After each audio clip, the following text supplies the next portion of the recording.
सुदन गुरुङ नाम गरेका व्यक्ति केही महिना अघि आफ्नो परिवार सहित कतै घुम्न जान्छन्। राति नजिकैको एउटा रिसोर्टमा बस्छन्, अर्को दिन फर्किन्छन्। अनि केही पत्रकारहरूलाई 2-3 महिनापछि त्यो विषय एक्सक्लुसिभ न्यूज बन्छ, हट ब्रेकिङ न्यूज बन्छ।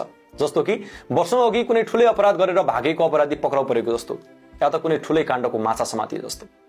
सुदन गुरुङ अहिले यो देशको संघीय सांसद छन्।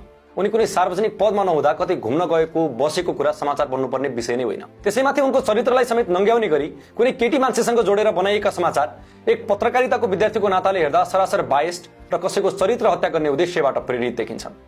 जुन रिसोर्टको नाम खुलाइएको छ त्यो व्यावसायिक रिसोर्टको पनि आफैमा बदनाम गर्ने र उसको व्यावसायिकतामाथि धक्का पुग्ने काम हो। अहिले उक्त रिसोर्टले एक विज्ञप्ति निकाल्दै आफ्नो संस्थाको नाम विभिन्न व्यक्ति तथा विषयहरूसँग अनावश्यक रूपमा जोड्दै संस्थामा हुँदै नभएका मनगढन्ते तथा काल्पनिक घटनाहरू सृजना गरी भ्रामक समाचार, भिडियो तथा अन्य सामग्रीहरू प्रकाशन एवं प्रसारण गर्ने कार्य भइरहेको प्रति आपत्ति जनाएको छ। गत मंगलबार काठमाडौँ उपत्यका अपराध अनुसन्धान कार्यालयको टोलीले उक्त रिसोर्टबाट भएको एउटा चोरीसँग सम्बन्धित घटनाको अनुसन्धानको लागि रिसोर्टमा सामान्य सोधपुछ गरेको रिसोर्टले नै बताएको छ। तर त्यही सामान्य चोरीको घटनालाई सुदन गुरुङसँग जोडेर उनको चरित्रमाथि प्रहार भएपछि सांसद गुरुङले प्रेस काउन्सिल नेपाल र साइबर ब्युरोमा समेत उजुरी गरेका छन्।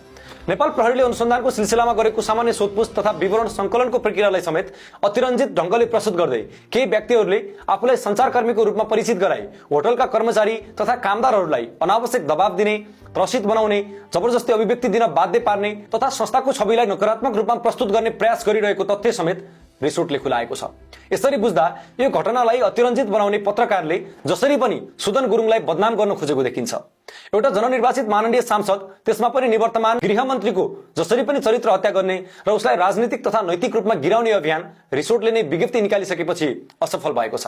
कुनै युवतीसँगै बसेको भए पनि उमेर पुगेका दुवैजनाले नाता सम्बन्ध खुलाएर कतै बस्न नमिल्ने भन्ने हुँदैन। त्यो उनीहरूको व्यक्तिगत स्वतन्त्रताको कुरा हो। त्यसैमाथि नाता सम्बन्ध समेत नबुझी महिलाको कुरा जोड्ने बित्तिकै बदनाम हुन्छ भन्ने आशय राखेर सांसद गुरुङलाई जबरजस्ती एउटा प्रहरी अनुसन्धानको विषयसँग जोड्नु पत्रकारिताको आधारभूत मूल्य मान्यता समेत नपछ्याउनु हो। पत्रकारितालाई राज्यले यति धेरै अधिकार दिएको छ कि उसले कसैको भरपूर चरित्र हत्या गरेर मर्न बाध्य पार्दा समेत उसलाई फौजदारी अभियोग लगाइदैन। प्रेस काउन्सिल र सूचना विभागको कारबाही भन्दै चोख्याउने गरिन्छ, जुन यथाशीघ्र सच्याउनु पर्ने कानून हो।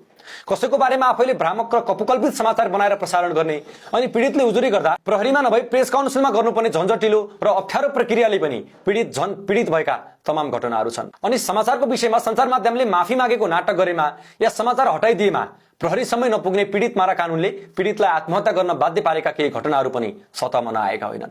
आज यो घटना एकजना सांसदसँग जोडिँदा बहसको विषय बन्यो। तर यसै गरी कयौं निर्दोष व्यक्तिहरू दिनहुँ पित पत्रकारिताका शिकार भइरहेका छन्। यस विषयमा सञ्चार मन्त्रालयको गम्भीर ध्यानाकर्षण समेत गराउन चाहन्छौं। पत्रकार स्वतन्त्र, निष्पक्ष र जवाबदेही हुनुपर्छ र त्योभन्दा धेरै कसैको गोपनीयताको सम्मान गर्नुपर्छ।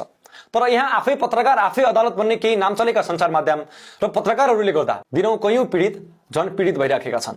आशा छ यो सरकारले यस विषयलाई गम्भीर रूपमा लिनेछ।